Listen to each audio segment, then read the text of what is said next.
Bitterroot Hollow, Montana Territory, 1887. The little white church at the end of Main Street had been standing for 7 years, built the summer the mining company opened the North Seam, and paid for the lumber themselves as a gesture toward the miners' wives who had asked for a place to bring their children on Sundays. The clapboards had gone soft gray from mountain weather. The bell in its narrow tower still rang true, cast in Denver and hauled up the pass by a mule team the winter of '81. The pine steps leading to the double doors were worn smooth in the middle where feet had climbed them for morning service every Sunday without fail. Elias Thorne did not climb them. Every Sunday, a quarter hour before the bell rang, he tied his horse to the rail across the road and walked to the foot of the church steps. He stood there with his hat in his hands. He watched the families arrive, the Whitcombs with their 5 children, the widow Kettering leaning on her nephew's arm, the Baxter twins in matching pinafores. He nodded to those who nodded first. He did not speak. When the bell rang and the last of the congregation had climbed the steps and the doors had swung closed behind them, Elias stayed. He stood at the foot of the steps through the singing that came muffled through the pine boards. He stood through the scripture reading. He stood through the sermon and the closing hymn. Sometimes he brought wildflowers, not always, not on a schedule, only on Sundays when they were growing along the creek on his ride into town, and it seemed the right thing to do. He laid them on the 3rd step from the bottom, always the same step, and never explained. When the service ended and the doors opened and the congregation spilled out into the Montana sun, Elias would already be gone. He would have put his hat back on and walked to his horse and ridden west, back toward the small cattle holding he ran on the far side of the ridge. Nobody in Bitterroot Hollow asked him about it. This was not because nobody had noticed. A man who stands at church doors for 40 Sundays without ever stepping inside is noticed. But Elias Thorne had worked cattle in this valley for 11 years, had helped rebuild the Kettering barn after the fire of '85, had ridden 2 nights straight to fetch the doctor from Miles City the winter the influenza came through. People knew him. They knew, in the way small communities know things without saying them, that the steps and the flowers and the silence were not their business to question. The new seamstress had been keeping her shop above Halloran's dry goods for 4 months when she began paying attention to him. Her name was Ada Reeves. She had come from St. Louis after burying her husband, a printer named Thomas, who had died of consumption 2 winters before at the age of 29. She had spent 1 year trying to keep his shop running and 1 year understanding that she could not, and had finally sold what remained of it and taken a train as far west as the money would carry her. Bitterroot Hollow had a room to let above the dry goods and a notice on the general store wall asking after a seamstress. She had answered both the same afternoon. Her workroom window looked directly across at the church. She had noticed him on her 2nd Sunday. She had been kneeling by the window with a mouthful of pins, adjusting a hem on the muslin dress form she used for Mrs. Whitcomb's fittings, when the bell across the way began its call to service. She had glanced up out of habit, the way a person glances at any bell, and she had seen him. He was standing at the foot of the church steps with his hat in his hands.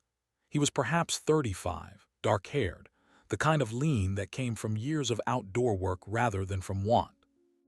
He wore a clean shirt and a leather vest that had seen better winters. He was watching the doors the way a man watches something he cannot enter but cannot walk away from either. Ada had thought, at first, that he was late, that he had ridden hard from somewhere and was catching his breath before going in. But the bell stopped ringing and the doors closed and he did not move.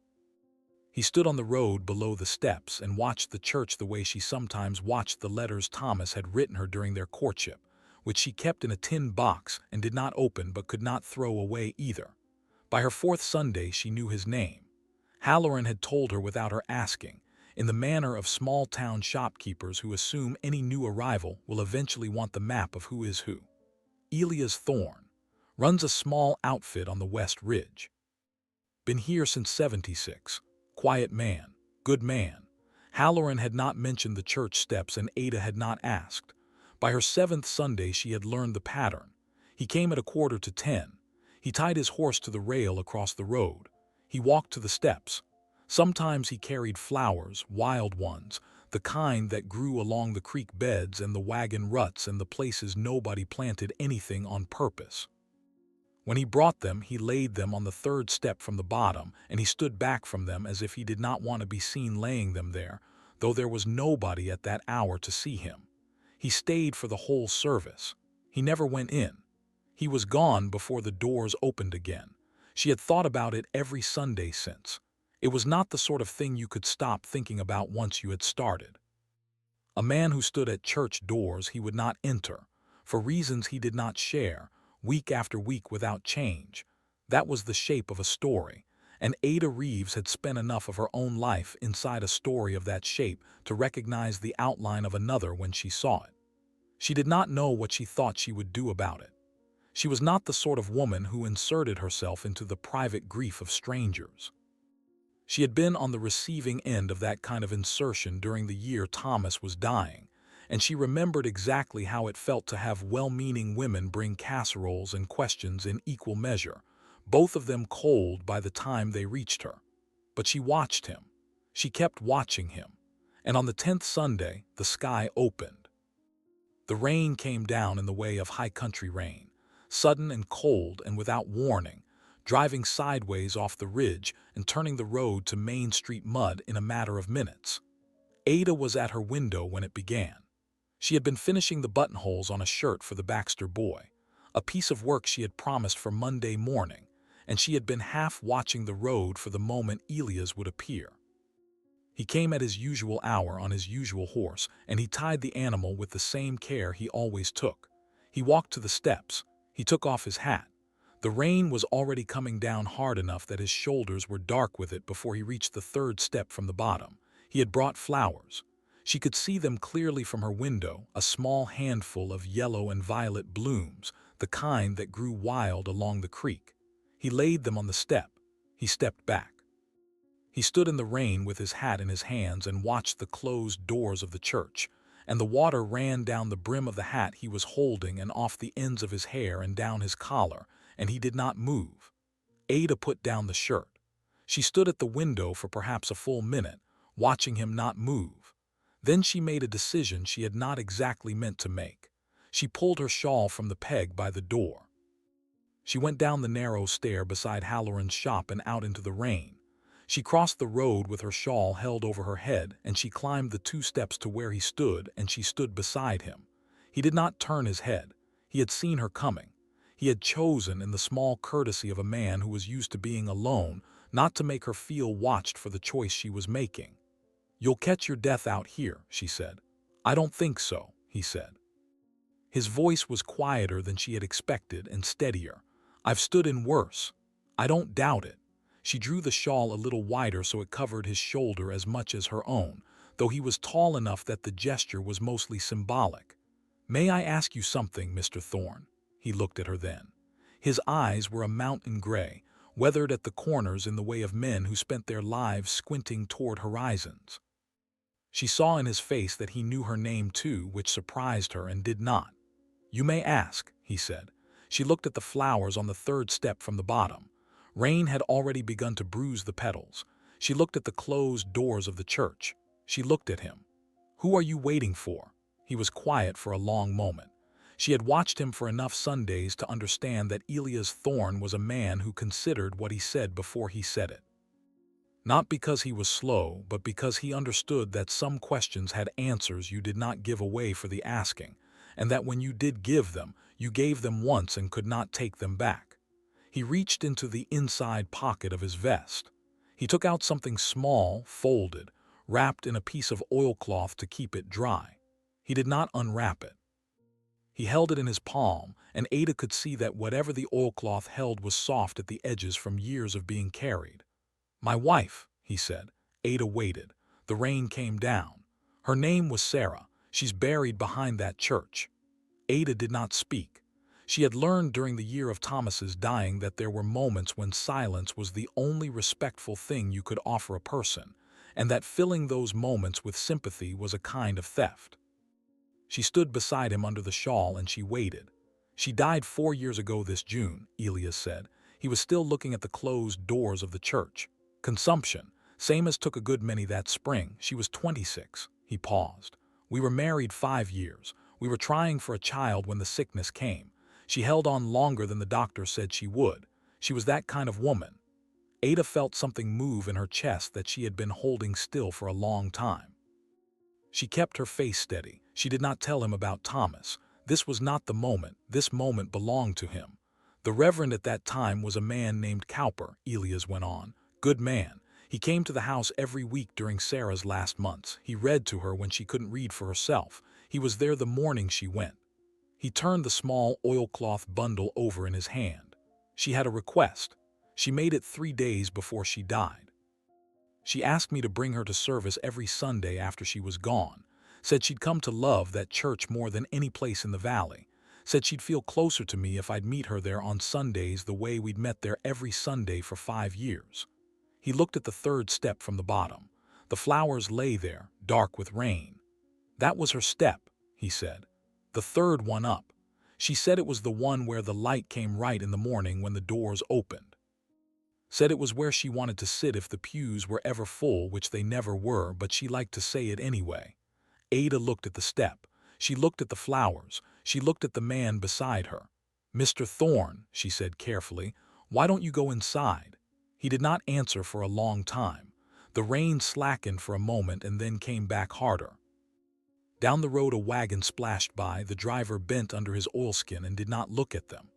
"I promised her I'd bring her," he said. "I didn't promise her I could go in." Ada waited. "The morning of her funeral," Elias said, "I walked to the doors. I got as far as the top step, and I couldn't open them. Reverend Cowper came out and put a hand on my shoulder and told me it was all right, that she'd understand, that grief took people different ways. He walked me back down and he did the service without me sitting inside. I stood right here." He nodded at the road. "Right where my horse is standing now. I heard the singing through the doors." He turned the bundle in his palm again. "I told myself I'd try again the next Sunday. I did. I couldn't. I told myself I'd try the Sunday after. I couldn't." He looked at Ada then, and his mountain gray eyes were steady but tired in a way she recognized. "It has been 4 years, Mrs. Reeves. I have stood at these steps every Sunday I've been in this valley, and I have not been able to walk through those doors once." Ada felt the rain running cold along the back of her neck, where the shawl did not quite reach. She thought about what he had told her and what it meant to have made a promise to a dying woman that you could keep only halfway, and to have kept the half you could keep every Sunday for 4 years, standing in weather like this so that the promise would not be entirely broken. "May I ask what's in the oilcloth?" she said. He looked at the bundle. He seemed to weigh whether to answer. Then he unwrapped it carefully, keeping the rain off with the curl of his palm. Inside was a small dried sprig of something that had once been purple. Ada leaned closer to see. "Mountain lupin," he said. "The last flowers she picked. She brought them home from a ride we took the week before she took to bed. She put them in a jar on the kitchen sill. After she died, I pressed one between the pages of her Bible, and I've carried it ever since." He wrapped it again with the same care and put it back inside his vest. "I bring fresh ones when the season's right," he said. "I lay them on her step. I stand where I can stand. The service happens on the other side of those doors, and I am on this side of them, and that is what I have been able to do." Ada looked at the doors. Muffled through the pine boards, she could hear the congregation beginning the second hymn, the voices thin and blurred by the rain. She thought about a woman named Sarah who had loved a church enough to ask her husband to keep bringing her to it after she was gone. She thought about a man who had kept coming for 4 years without ever being able to cross the threshold. She thought about the weight of a promise you could only half keep, and how that weight did not lighten with time but only became familiar, which was not the same thing. "Mr. Thorne," she said. "Elias," he said. "If you would." "Elias." "I don't think Sarah asked you to stand in the rain." He was quiet. "I think," Ada went on carefully, "she asked you to bring her. That's a different thing. Bringing her doesn't require you to be broken by it." He looked at her. Something moved in his face that she could not quite name. "I don't know how to bring her without being broken by it," he said. Ada nodded slowly. "I know," she said. "I know you don't." He looked at her more carefully then. She saw him register something in her voice that he had not registered before, and she saw him choose not to ask about it. That courtesy again, the courtesy of a man who understood that questions had weight. The hymn inside ended. The Reverend's voice came muffled through the doors, beginning the scripture reading. Elias put his hat back on his head. The rain had thinned to a steady, cold drizzle. "You'll want to get back to your window, Mrs. Reeves," he said. "You'll take cold." "I'll go when you go," he looked at her. "I'll go when you go," she said again, quietly. "I don't imagine standing here a little longer will kill either one of us." He did not argue. They stood together at the foot of the church steps in the Montana rain, and the scripture reading went on inside without them, and neither of them said anything more for a while. When the closing hymn began, Elias put his hat back on and touched the brim in a small formal way that Ada understood was his goodbye. He walked to his horse. He did not look back. She stood on the steps until he had ridden past the last house on Main Street and disappeared around the bend toward the West Ridge. And then she crossed the road and climbed the narrow stair to her rooms and hung her soaked shawl by the stove and sat at her workbench and did not pick up the shirt for the Baxter boy for a long time. She thought about him for the rest of that day and most of the following week. She thought about him while she cut fabric and while she ate her small suppers and while she lay awake in the room above the dry goods listening to the wind come down from the ridge. She thought about the sprig of mountain lupin wrapped in oilcloth against the inside of a leather vest for 4 years. She thought about a woman she had never known who had loved a church so much she had asked her husband to keep meeting her at it. She thought about Thomas. She had not spoken his name aloud in the 4 months she had been in Bitterroot Hollow. She had not written it. She had come west precisely so she would not have to say it in rooms where people knew the shape of the story that went with it. And now she found herself, at her workbench late on a Tuesday evening, saying it quietly to the empty room, testing the sound of it against the mountain silence. Thomas Reeves, printer, 29 years old at his death. Buried in a cemetery in St. Louis, she had visited 3 times in the year after and not once in the year after that, because standing there had begun to feel like a thing she was doing for other people and not for him or for her. She had loved him. She still did. And she had left the city where he was buried because she had come to understand that grief could become a room you lived in, and that she had been living in that room for 2 years, and that Thomas himself, who had been a practical man with a good laugh, would not have wanted her to keep the lamp burning in there forever. Elias Thorne, she thought, was still in the room. He had built a small house of it on the wrong side of the church doors, and he had been living in it for 4 years, and he did not know how to come out. She was not sure she knew how to help him come out. She was not sure it was her place to try. But she thought about her own 2 years in the room, and she thought about how nobody had come to the door of that room and knocked, and she thought about how she had eventually come out on her own, but that the coming out had taken longer and cost more than it should have because there had been no hand extended. On Friday, she went to see Halloran. She bought a small quantity of white thread and a card of buttons she did not need. While she paid, she asked, as casually as she could manage, whether Halloran happened to know what day of the week Elias Thorne came into town for supplies. Halloran looked at her over the top of his spectacles for a moment. Then he said, without any particular expression, that Mr. Thorne came in on Saturday afternoons, generally around 3, and had done so for as long as Halloran had run the store. Ada thanked him and paid for her thread and her buttons and went back upstairs and did not sleep well that night. On Saturday she rose early. She did her week's washing. She trimmed the wick of her lamp. She swept the stair. She did all the small things she did on Saturdays, and she did them badly, thinking of other things, and by 2 she was sitting at her window with a piece of mending she was not making progress on, watching the road. He came in at 10 minutes past 3. He tied his horse at Halloran's rail. He went inside. Ada set down the mending. She smoothed her skirt with hands that were steadier than she had expected them to be. She went down the stair. She was standing on the boardwalk outside Halloran's when he came out with a sack of flour on one shoulder and a smaller parcel under his arm. He saw her. He stopped. He touched the brim of his hat. "Mrs. Reeves, Mr. Thorne, Elias." She had not planned what she was going to say.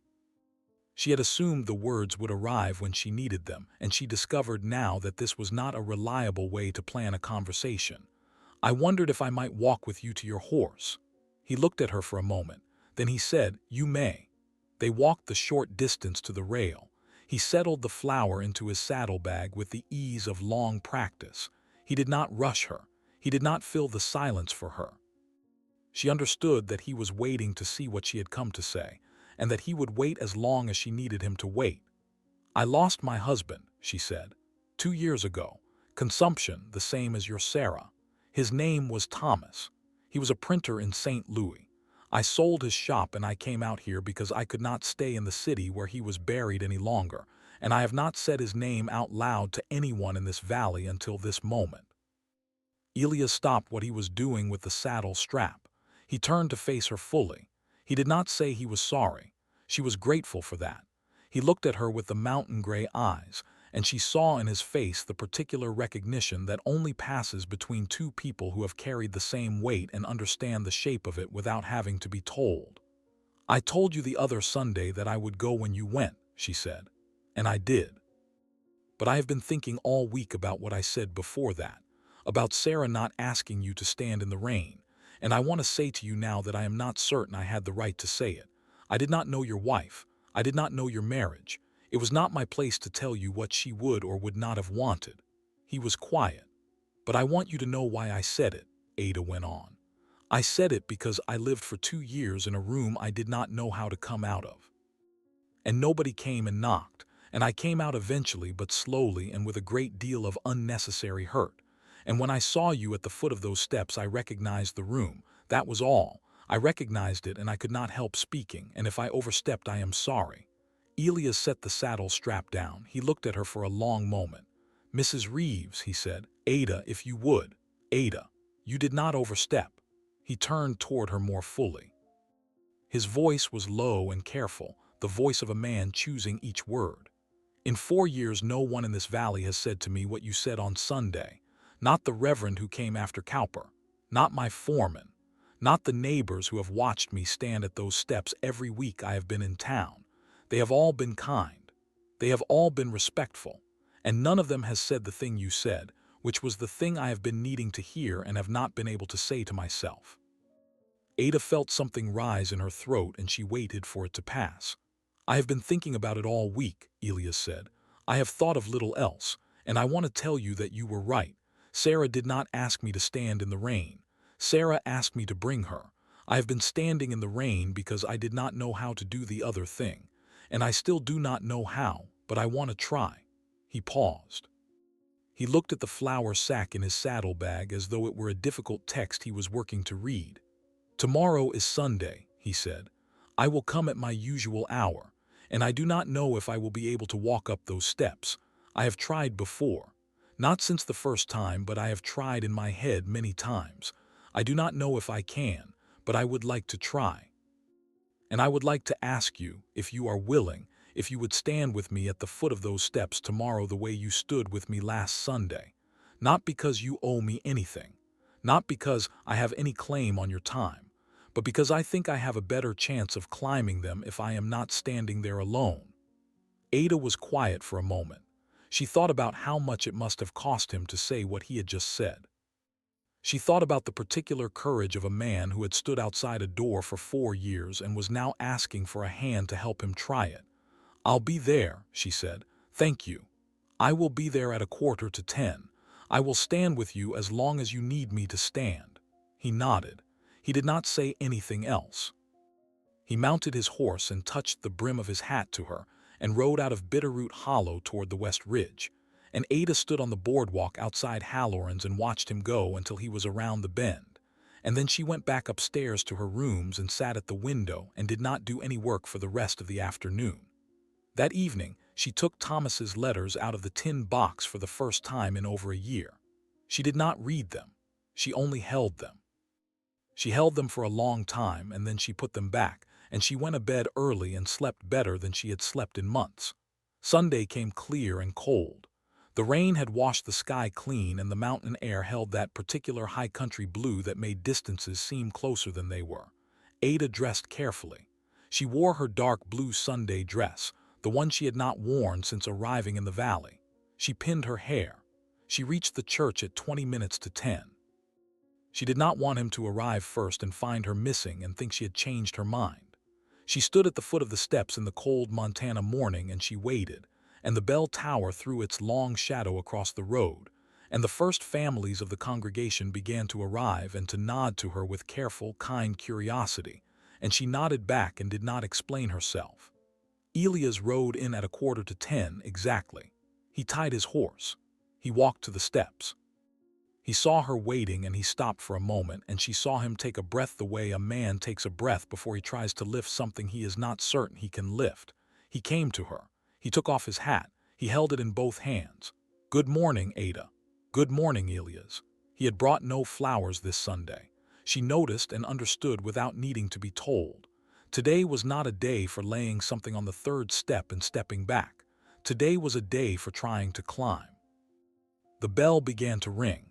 The last of the families passed them on the steps, murmuring their greetings, glancing at the two figures standing together at the foot of the stairs and choosing, in the way of small-town congregations, to say nothing about what they were seeing. The Reverend appeared at the top of the steps in his black coat. He looked down at Elias. He looked at Ada. He did not call attention to either of them. He only nodded once slowly in the manner of a man who had been waiting a long time to see something and did not want to break it by nomming it, and he went inside and left the doors open behind him. The doors stood open. Elias looked at them. Ada watched him look at them. "I don't know if I can," he said quietly. "I know," Ada said. "Will you come up with me?" "Yes." He took the first step. Ada took it with him. He took the second step. She kept beside him. He reached the third step, Sarah's step, the one where the morning light came right when the doors were open, and he stopped. Ada saw his hand go to his vest, to the place where the oilcloth bundle sat against his ribs. He pressed his palm flat against it for a moment. Then he let his hand fall. He took the fourth step. He took the fifth. The bell had stopped ringing. The congregation inside had begun to settle. Ada could hear the shuffle of feet finding pews and the soft scrape of a hymnal being drawn from a rack, and she could feel Elias breathing beside her, unsteady, the breath of a man carrying something up a hill. He reached the top step. The open doors were in front of him. Beyond them, the aisle ran down to the altar, plain pine boards worn by 7 years of Sunday feet, and the light through the eastern windows lay across the boards in long, clear bars, and the pews were half full of people who had loved his wife. He stopped in the doorway. Ada did not push him. She did not speak. She stood beside him on the top step and she waited. He looked at the third pew from the front on the left side. She understood without being told that this had been Sarah's pew. He looked at it for a long moment. His hand went again to the oilcloth bundle at his ribs. Then he took a breath and he stepped across the threshold.